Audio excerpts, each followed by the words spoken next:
Assalamualaikum Pak Ustaz. Assalamualaikum warahmatullahi. Assalamualaikum Bang J. Waalaikumsalam Pak Tung. Sehat? Alhamdulillah. Sahabat beriman, dimanapun berada, kali ini kita akan ngaji lagi bersama guru kita. Kita akan membahas satu masalah tentang kematian ya ini. Kalau cara nyari rezeki halal itu berhubungan juga Dengan kematian? dengan kematiannya. Dia diperpendek sakitnya. Oh, sakitnya diperpendek. Iya. Tapi kematiannya tetap. Tapi kematiannya tetap. Karena sudah terjadi. Karena memang kalau orang itu cara nyari rezekinya itu haram, sakitnya itu panjang dulu. Loh. Seperti itu. Jadi Allah itu akan memberitahu bahwa rezekimu itu memang menjadi pelajaran bagi kamu. Ya, cara nyarinya itu haram sebenarnya. Itu cara sakitnya itu panjang. Sakit, sembuh, sakit, sembuh, sakit, sembuh, seperti itu. Kenapa begitu Pak Ustaz? Saya mengamati aja, bukan karena saya ini ya. Maksudnya supaya hartanya habis dulu gitu? Iya, Oh, gitu, iya, Pak Ustaz? iya, itu cara Allah. Itu menandakan bahwa di hartanya dia, ini bukan mamahmu ya, yang haram itu, kenapa sakit, sembuh, nggak puas di Indonesia, keluar negeri, Berobat. iya berobat seperti itu, ada harta yang haram sebenarnya. Insya Allah seperti itu. Nah, ini sangat sering diceritakan oleh teman-teman pendakwah bahwa kalau harta haram itu bisa menjadikan sakit. Iya itu, tapi bulatnya di mana kan nggak ngerti. Ini saya menceritakan sebenarnya. Nah, inilah cara Allah mengingatkan bahwa harta yang dicari itu akan berdampak juga di masalah kesehatan, di masalah kematian aja begitu. Orang yang hartanya itu halal, insya Allah halal. Banyak halalnya, haram kecil sekali lah. Itu kematiannya itu pendek, sakitnya itu pendek gitu loh. Aduh, Sakitnya itu pendek, jadi telat nih ngomong. bisa aja umpamanya beliau itu mau sholat subuh atau mau sholat isya, mau sholat subuh, jatuh dari kamar mandi mau sholat subuh, dibangunin sadar aku mau sholat subuh, akhirnya wudhu lagi, bacain biasa sholat subuh. Nah, cuma di siang hari mulai dia keadaan mau menuju ke arah kematian. Kok ada yang kok banyak tamu ya, nah sudah mulai nih. Kok banyak tamu ya, itu hari itu. Kalau yang diucapkan takut itu? Ya sama, ya ada yang ngomong kok banyak tamu ya. Oh, beda-beda. Kok banyak orang datang sih, ini siapa yang ngundang ya gitu. Oh, kalau itu masih agak enak kedengaran. Ya, enak kedengarannya. Kalau takut itu ada yang takut. yang dengar juga ngeri. Ya, nah ini cara Allah itu seperti itu, menandakan bahwa ada hartanya yang memang yang haram, yang panjang itu seperti itu. Itu anak istrinya nggak akan tahu, nggak akan tahu. Yang tahu ya kayak kita yang dewasa sudah mulai paham hartanya dari mana. Umpamanya dia dulu pejabat, entah apa pejabat apalah, pokoknya pejabat, dia memegang kekuasaan tertentu. Nah, di titik itu kalau ada proyek dapat fee, atau dia minta fee kan kita nggak tahu. Sehingga yang harusnya itu gajinya itu cuma 40 juta itu jadi punya rumah 4, 5, 6 mewah kan gitu. Gaji itu cuma 40 juta. Ya itu. Seperti itu. Jadi disitulah harusnya difahami. Jadi kalau memang ada orang, umpamanya istrinya seorang direktur, dia kena kanker, dia berobat, harusnya dia berobat di kemo. Tapi caranya dia, si yang cewek kena kanker payudara, ya suaminya di kemo, nanti kumat lagi di kemo, akhirnya dibiarin. Kenapa? Padahal si direkturnya ini uangnya ya dari uang yang tidak baik itu. Nah, makanya sebenarnya mau dihabisin untuk si istrinya.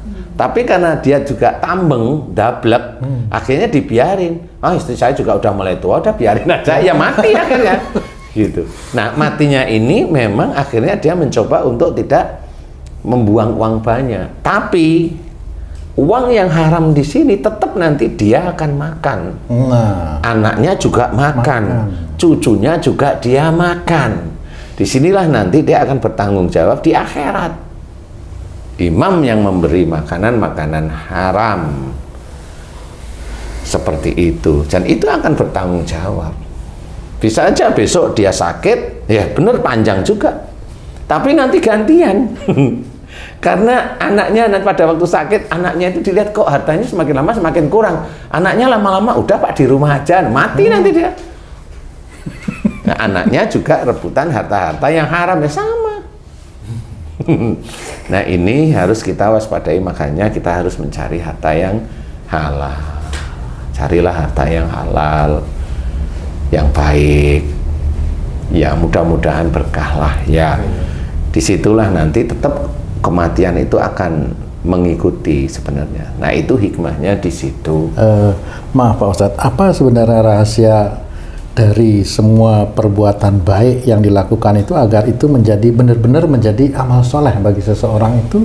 Bagaimana Pak Ustadz? Ya memang kalau perbuatan baik harus diawali dengan bismillah. Makanya setiap saat kita melakukan sesuatu perbuatan baik, mau bekerja atau mau duduk atau mau melakukan sesuatu walaupun kecil, ya kita bismillah agar itu menjadi amal baik ya.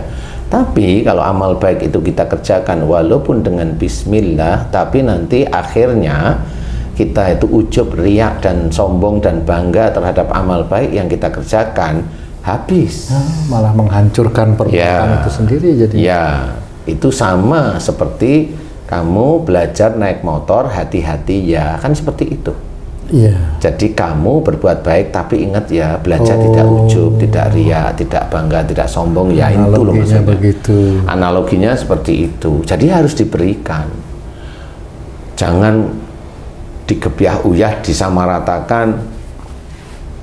Berbuat, yang penting berbuat baik aja, masalah ujub ya sombong nggak usah dipikirin ya, nggak boleh. Nggak bisa juga seperti itu Pak Ustadz. Tidak boleh, bukan tidak bisa, boleh, ya. Tidak boleh seperti itu. Jadi sejak awal memang seperti itu. Jadi istilahnya anak yang baru belajar berdiri kan orang tuanya megang. Iya, dijaga ya. Dijaga, itu seperti itu, tetap harus dijaga. Jadi intinya harus belajar. Jadi itu kalau berbuat baik itu akan menjadi amal soleh kalau kita niatkan bismillah. Itu amal soleh, bismillah, bismillah, selesai, alhamdulillah, alhamdulillah. Dan juga diceritakan dalam Quran bahwa kalau seorang itu beriman dan dia mengerjakan baik, dia masuk surga. Nah, mengerjakan baik ini harus di breakdown. Nomor satu tetap sholat dia harus kerjakan. Karena sholat itu termasuk berbuat baik Pak. Sholat itu berbuat baik untuk diri sendiri. Untuk diri kan sendiri. Begitu. Berbuat baik untuk diri sendiri, untuk menuju takwa kepada Allah Ta'ala, itu berbuat baik sholat itu. Membaca Quran itu berbuat baik untuk diri sendiri. Tetapi kalau kita itu sholat, sudah tertib, sudah bisa berjamaah, tapi kita sombong, kita ujub, ya selesai. Selesai maksudnya habis amal sholat. Ya amalnya kan habis. Habis tahajud selalu ngomong tahajud, tahajud, tahajud. Dia mengingatkan atau dia bangga setelah tahajud kan nggak tahu. Yang tahu siapa coba? Allah. Allah tahu di isi hati seseorang itu. Makanya harus hati-hati. Kalaupun kita itu diizinkan oleh Allah Ta'ala bisa mengerjakan tahajud, wis lah, nggak usah ngomong di WA, di grup dan sebagainya.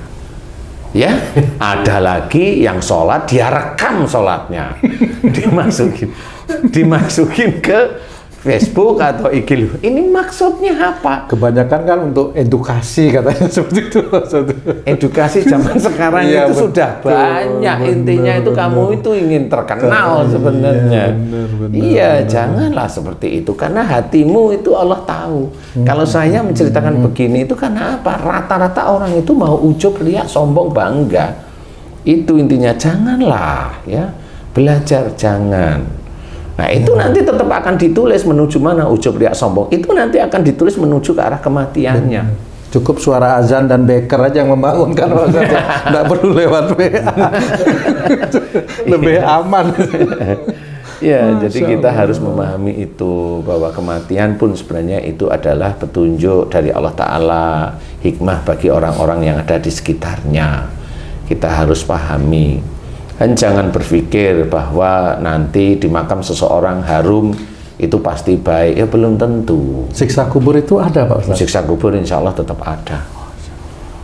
Jadi siksa kubur tetap ada, jadi harus hati-hati. Ya memang siksa kubur itu nanti akan mengurangi siksa yang ada dalam neraka, insya Allah sudah benar. Kayak perskot dulu gitu. Ya bukan perskot, itu namanya disiksa dulu namanya. Siksanya itu diberikan dahulu. Didahulukan. Ya itu juga rasa sayangnya Allah aja. Siksa itu rasa sayang Allah Pak Ustadz. Nah makanya didahulukan, di dalam kubur aja udah disiksa dulu, itu kan rasa sayang biar besok itu di neraka itu nggak selamanya gitu loh maksudnya. Menurut saya nggak selamanya. Menurut saya. Kalau menurut Allah selamanya, walau saya nggak tahu ya. Memang semua Allah yang tahu ya. Karena satu, mamanya dia itu sholatnya tekun, tapi nggak tahu bahwa dia syirik. Dia tekun sholatnya, dia syirik. Syiriknya gimana? Ya gimana itu Pak Ustadz? Kamu baca ayat ini sekian kali, nanti pasti kamu kaya. Pasti kaya, dan ini disebarkan ke semua orang. Dia yakini dirinya Tuhan. Syirik itu menyembah kepada selain Allah. Berarti kalau dia yakini di kalimat itu, berarti dia yakin bahwa itu dirinya Tuhan. Disitulah orang itu dia menyembah dirinya sendiri sebenarnya. Makanya tidak boleh. Kalimat itu hanya milik Allah, makanya nggak boleh. Makanya ada insya Allah yang diajarkan oleh Rasulullah. Itu seperti itu. Nggak boleh kita itu memastikan sesuatu. Kamu kalau sakit, baca surat ini, pasti sembuh. Nah, nggak bisa. Suatu ketika yang ngomong seperti itu, sakit, malah mati lah. Walaupun itu kan ada di dalam Quran permohonan seorang Nabi Ayub ya, waktu diterima sakit itu Pak Ustadz. Itu tetap nggak boleh itu kita Pak Ustadz. Itu sebenarnya itu kan hanya permohonan Nabi Ayub, perkataan Nabi Ayub. Iya benar. Memang kalau Nabi Ayub dengan Allah itu kan dekat.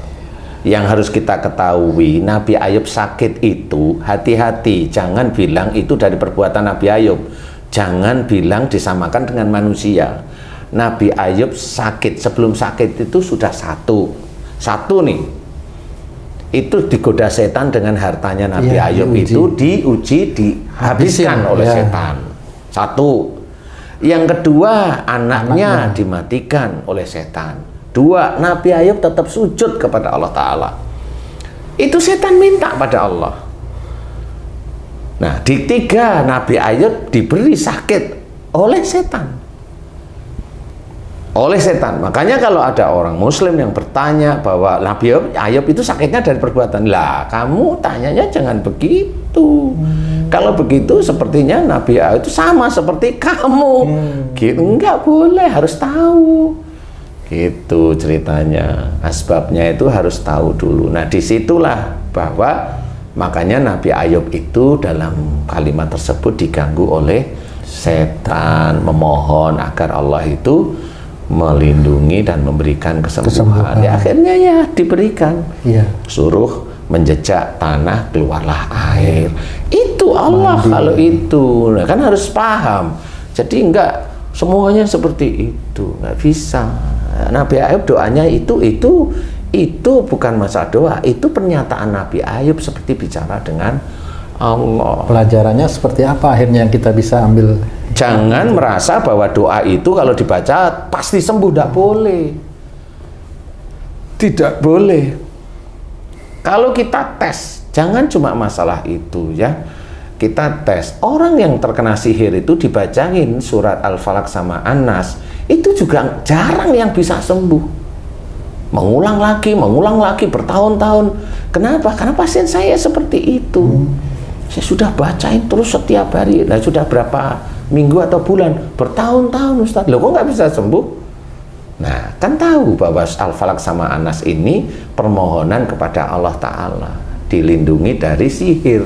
Dilindungi dari sihir. Nah, kalau permohonan sama Allah kan tergantung Allahnya mau ngasih apa enggak, kan begitu. Namanya mohon. Namanya juga mohon. Apalagi sihirnya sudah masuk. Apalagi sihirnya sudah masuk lah, kan nggak bisa. Itu bukan salah Qur'annya, enggak. Qur'annya sudah benar. Kamu yang salah pemahaman.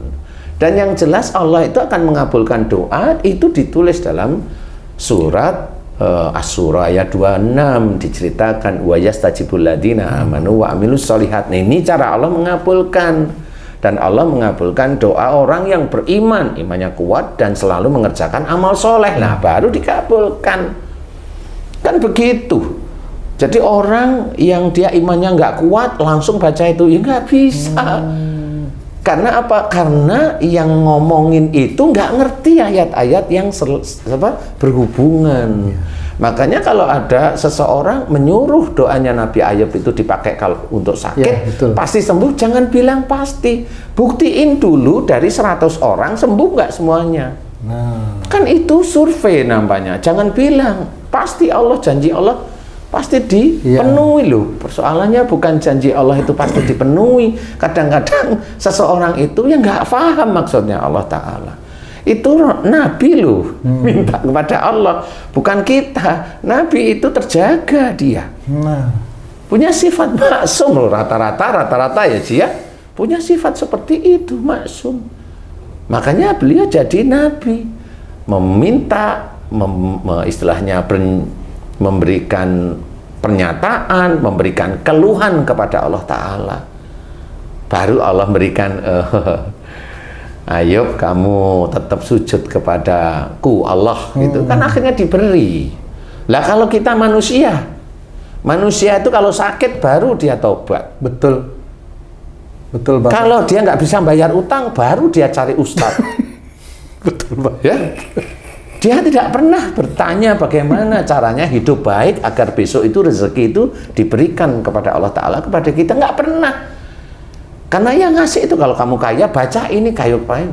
Allah sendiri menyuruh kita itu kalau besok itu atau sering minta dunia itu di akhirat itu dimasukkan neraka, udah jelas itu. Al-Isra ayat 18, surat Hud ayat 15 dan 16 tersambung, itu kan jelas. Nah, kenapa ngajarin itu malah kaya? Lah itu kan sama aja seseorang yang mengajak jamaahnya masuk neraka. Astagfirullah. Nggak usah, Allah yang maha mengatur rezeki-rezeki kita. Tunjukkan aja kita taat pada Allah Ta'ala. Cukup nanti Allah yang mengatur. Umpamanya orang yang pensiun bingung sebelum pensiun, saya besok kerja apa? Padahal istriku hobinya belanja, kan gitu. Loh, tapi kalau memang imannya bagus, dekat sama orang-orang yang baik, loh bisa kok pensiun itu malah kerja di teman-temannya itu. Jadi belanja istrinya masih tercover. Gitu. Ada tuh orangnya tuh, ada tuh. Ustaz Abe bilang, mana orangnya? Mana? Iya, kerjain aja perintah Allah Ta'ala. Rezeki itu nanti itu ya berjalan sendiri mendekati kalau kita itu taat. Lah kok kita nyuruh-nyuruh Allah, ayo kita doa yang serius doanya. Ya Allah, jadikan saya direktur. Lah kacau seperti itu. Iya benar. Lah mau presiden itu ada 2 kelompok atau 3 kelompok yang jadi satu kok. Tiga-tiganya minta jadi presiden semua. Kan gimana coba? Hah? Lah iya. Semuanya muslim. Nah, mana? itu gimana itu? Nah, ya kan bisa mikir sebenarnya. Ayo pikirin sekarang. Ayo, kan nggak bisa seperti itu. Itu haknya Allah. Taat ya hanya pada Allah aja. Makanya kalau saya sama jin nggak mau ditipu. Nggak, kamu mau bohong aja gitu. Nah sekarang mau keluar atau saya selesaikan. Jinnya ngerti kalau dibohongin. Saya keluar aja Ustadz, oke. Kalau enggak saya hancurin, selesai. Gitu kalau saya nggak main-main. Cuma memang harus baik. Kenapa? Itu kan makhluk Allah. Tidak boleh kita sakiti. Kalau memang dia mau keluarnya baik-baik ya kita berikan. Kan begitu. Kenapa? Allah itu kan maha pengampun. Rasulullah itu pun belajar banyak mengampuni orang-orang yang memusuhi Rasul. Lah kita dengan jin, jin itu belum tentu musuhan sama kita. Loh kok kita marah sama jin? Kok diusir-usir gitu? Oh, bukan diusir-usir, kok marah? Marah, iya. Jin di pohon, di mana pohonnya itu diem di situ, diusir jinnya. Maksudnya apa? Satu ketika bisa orang yang usir diusir Pak Ustaz. Dapat balasan. Ustaz tentang jin nih, pas ngomong jin. Apakah orang yang sudah meninggal yang masa hidupnya istilahnya banyak jinnya karena dipemarah dan lain-lain, apakah jinnya ikut keluar juga Ustaz? Enggak. Kalau jin itu ada beberapa yang keluar, ada juga yang enggak juga sih. Tergantung apa itu Pak Ustadz? Tergantung jinnya sendiri sama orangnya yang mau mati itu. Jinnya nggak ngerti apa kalau orang yang mati itu udah meninggal?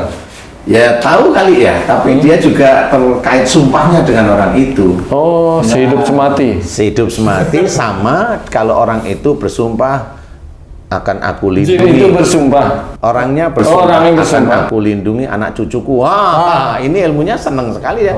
Masuk ke anak cucu. Yang saat ini menjadi orang-orang yang katanya apa namanya Doraemon. Kok Doraemon ini apa namanya? Indigo. Wah, itu ilmunya mbahnya sebenarnya. Makanya dia tidak punya ilmu, dia bisa lihat itu ilmunya mbahnya. Kalau saya mah gampang aja. Itu kalau disumpah dia ada terus. Ada terus. Selain itu keluar. Ya tergantung juga jinnya. Kalau orang ini termasuk disukain orang lain, jinnya nongkrong di situ. Oh gitu. Iya. Nah, orang itu nanti kan diminta-minta, disembah-sembah. Nah itu dia masuk ke orang-orang itu. Jinnya yang masuk ke orang-orang itu. Memanfaatkan. Ya memanfaatkan. Ya itulah ciri jin yang ada setannya ya seperti itu. Makanya kalau dikubur dilarang oleh banyak ustadz itu jangan minta sama orang yang meninggal, emang bener. Sudah bener itu. Karena yang minta ya masuk jin. Minta kekayaan dikubur ini, akhirnya dia kaya beneran, kan gitu. Insya Allah seperti itu ya. Wallahu a'lam. Alhamdulillah Pak Ustadz, banyak sekali ini ilmunya. Tapi sebenarnya masih banyak lagi yang kita pengen tanyakan ini Pak Ustadz. Cuman waktunya sudah habis. Mungkin bisa di lain waktu nanti Pak Ustadz. Sahabat beriman, para pemirsa dimanapun berada, begitu tadi penjelasan guru kita Pak Ustadz Danu tentang hikmah dalam kematian. Ya sebenarnya masih banyak lagi yang perlu kita pelajari, perlu kita gali lagi, perlu kita pahami agar kita nanti bisa kuat, punya bekal dalam kematian. Nah ini penting karena kan kematian itu juga harus bawa bekal seperti itu ya Pak Ustadz ya? Iya, makanya istilahnya kalau di dalam Quran ceritakan ada orang yang mati nanti di akhirat minta dihidupkan agar dia bersedekah ya ada, melakukan perbuatan baik ya ada. Itu sebenarnya gambaran, walaupun sekarang itu di akhiratnya, di akhirat itu di neraka memang belum ada orang yang disiksa, tapi itu digambarkan. Nah itu kalau memang ada yang bersedekah karena orangnya dulu pelit, karena berbuat baik, dia ingin berbuat baik karena dulunya dia itu jahat. Kalau dia mau menyembah Allah karena dia kafir kayak gitu. Sebenarnya itu gambaran aja bahwa besok itu begitu di akhirat. Sama seperti umpamanya kamu itu jangan melawan orang tua. Kalau kamu melawan orang tua dengan keras, kamu akan sering tabrakan nanti. Nah itu sama seperti itu. Orang nggak mau tahu, enggak, itu mah omong kosong. Bener, tabrakan baru. Kan seperti itu. Karena saya pernah ngalami dulu, ada temen dia tuh selalu merendahkan mertuanya. Ada teman saya bilang hati-hati kamu, sifatmu itu jelek.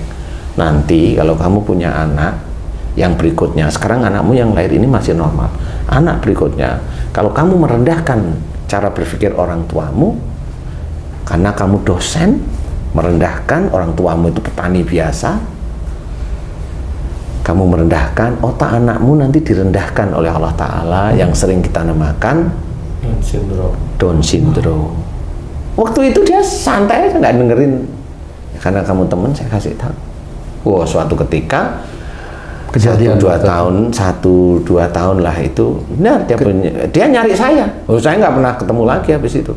Dia nyari saya ke rumah, bilang minta tolong, kenapa anak saya? Anakmu kenapa?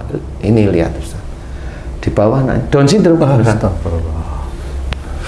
Bukan ngeramal, bukan ramal, enggak. Karena sudah insya Allah diizinkan faham oleh Allah Ta'ala. Jadi ngerti perilaku begitu tuh nanti begini loh anakmu. Bukan saya yang mendoakan, enggak.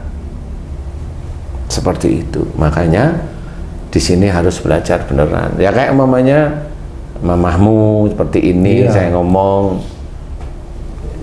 Umpamanya kamu minta doa, itu tinggal nunggu aja kan gitu. Itu didoain sulit kan gitu. Kejadian bener. Nah, tunggu aja. Ngeri ini kalau Pak Ustadz bicara kita harus hati-hati. Kata-katanya udah kejadian bener Pak Ustadz, karena kita mengalami langsung. Ya, makanya orang harus belajar, ya. Karena semua harus belajar, termasuk saya pun masih belajar. Ya, mudah-mudahan bisa manfaat lah. Baik, terima kasih Pak Ustadz, sahabat beriman, para pemirsa. Demikian tadi pembicaraan kami dengan guru kita Pak Ustadz Danu. Mudah-mudahan ini bisa meningkatkan keimanan dan ketakwaan kita kepada Allah Subhanahu wa taala. Kami undur diri, sampai jumpa di video kami berikutnya. Wassalamualaikum warahmatullahi wabarakatuh. Waalaikumsalam warahmatullahi wabarakatuh.